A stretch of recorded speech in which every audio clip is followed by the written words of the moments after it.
Hey YouTube. Um, so maybe I want to take my glasses off. Let's take my glasses off today. I can't see, but who cares? I just woke up. It's morning time. I don't even know what day it is. Uh, I'm guessing it's Monday. Yeah, no. I'm usually glued to the calendar. Where lately all the days have been a blur. Um, I was just thinking about shows because my roommates have been recommending certain shows that I could watch on some of the channels that we have, and I'm like, yeah, okay, yeah, but I just can't like push myself into it. Like I'm just like, yeah, I don't know. It's kind of like I don't know, being at the buffet, and someone's like, hey, why don't you try their steak? They have a new way of cooking steak, and I keep thinking about Outback. Like I don't know. Yeah, but I'd rather just go to Outback. Kind of like that. I don't know. And then I think about all these shows that I was really into. I was really like like a super fan of some shows that were really popular. I wasn't the only fan. And I mentioned them, I think. Everyone who's familiar with my videos, not that I have great fanship or anything, but they see that I was, really into Game of Thrones, and I was also a big fan of Breaking Bad and The Walking Dead. I watched all the whole series. Not as much. I mean, I didn't go back to it as much as Game of Thrones, but I definitely watched the whole series and was glued to my seat for those two shows also.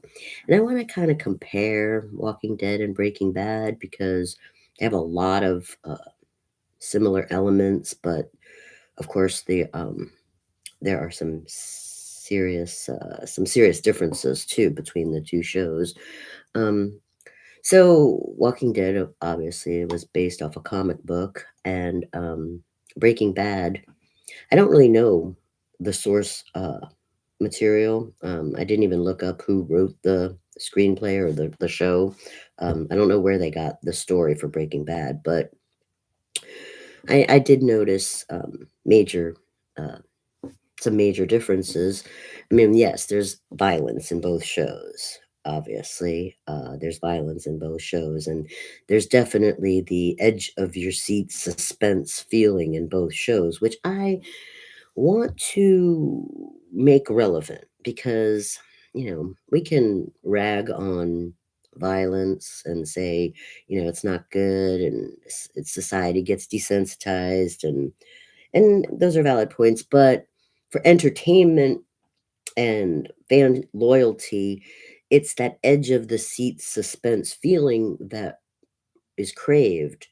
And that's why the violence, I hate to say it, is sort of necessary in the entertainment because, but then again, it can be overdone. I mean, like, I started getting into the Blacklist show, which I think he's a really good actor in that show, and he has some really great lines. But the same thing that's happening when I watch that show is what happened when I was watching the Lucifer show and the Flash show. They have this great character, great lines, some humor, but then the violence becomes so redundant and so predictable that it gets boring and it ruins what's good about it. And see, now with Walking Dead and Breaking Bad, it was never predictable, and that's why I think it was better. It had this unpredictable sense to it. I mean, yeah, there were some things that were like predictable. Like we knew that Walt and Jesse were crazy. That part was predictable. We knew in The Walking Dead, we got this sense of, the zombies are going to show up and they have to kill the zombies. That was predictable. But we never really knew what some of the characters were going to do. You see, with Walt and Jesse, they were crazy, so they were always unpredictable. With with Negan and Rick. I mean, whether you thought they were good or bad, they were also unpredictable. And it's that unpredictability that, you know, that gives me interest in the show. And I can't get into like I just can't get into the show where the character's always the same. And even with good lines and some violence or whatever, it's just it gets boring quick when they're not unpredictable. You know, like Negan changing his attitude and all of a sudden saving somebody. That's unpredictable, but it happened.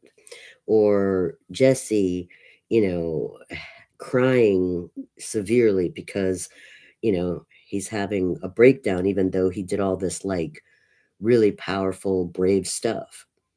See, that was sort of unpredictable. I mean, that's good stuff. That's really good stuff. And I was making notes. I mean, like in The Walking Dead, the fans, myself included, we all had our favorites. And I broke it down for myself as my four favorites were Negan, Rick, Daryl, and Carol. And some people were like, well, Carol was sort of a weird thing in the show because she wasn't really even in the comic book.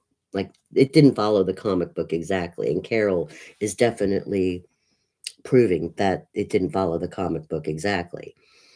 But she was one of my favorite characters. And I think about, when I think about that character, I think about the one scene that was like most famous in my mind about that character, where she was talking to the little girl who liked the zombies, and she shoots the little girl. She says, "Look at the flowers," and she shoots the little girl. And it's a weird scene, and it makes you feel all kinds of weird things because most of the time you're like, okay, Carol is, a survivor, and she's going to go out on her own if she has to, or she'll hang out with a group if she feels, somewhat safe with them. But I mean, when she kills that girl and says, "Look at the flowers," it makes you analyze that for a long time. Like, why did she do that, right? What did this little girl do to Carol? Nothing really, but she wanted to make the zombies friends, you see? And that's sort of opposed to the whole man versus monster concept of the show. Whether you like Negan or Rick or Daryl or Carol, they all have one thing in common. The zombies are the enemy, you see? And that little girl, was opposite of that. She didn't think that the zombies were the enemy. So that's was the problem there.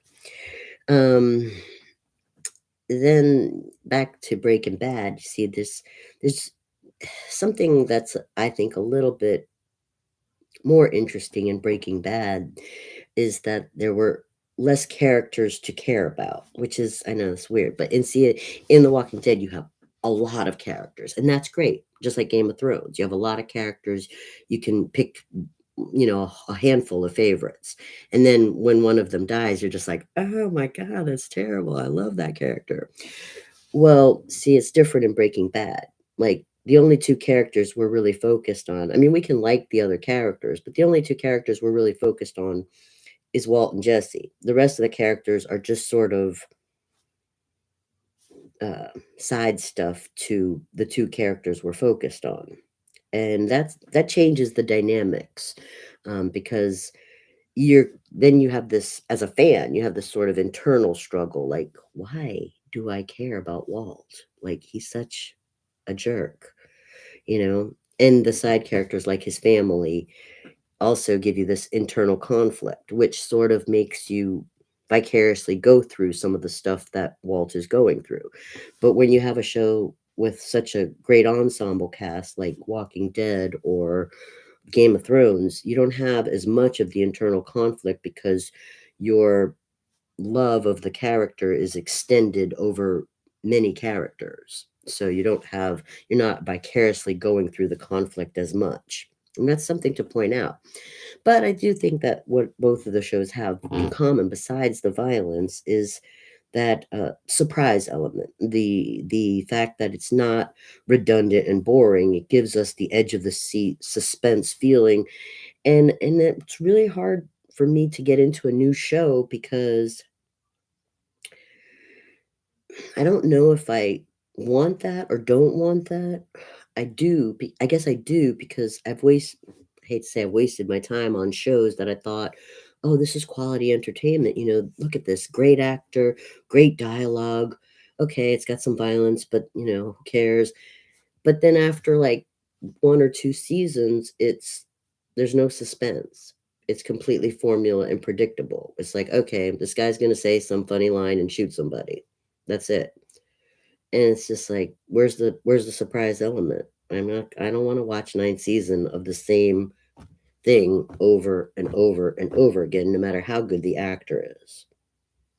So, I don't know, I just wanted to say that about the shows and why I'm having a hard time getting into watching new shows. I just don't wanna be bothered with, like, formula redundancy.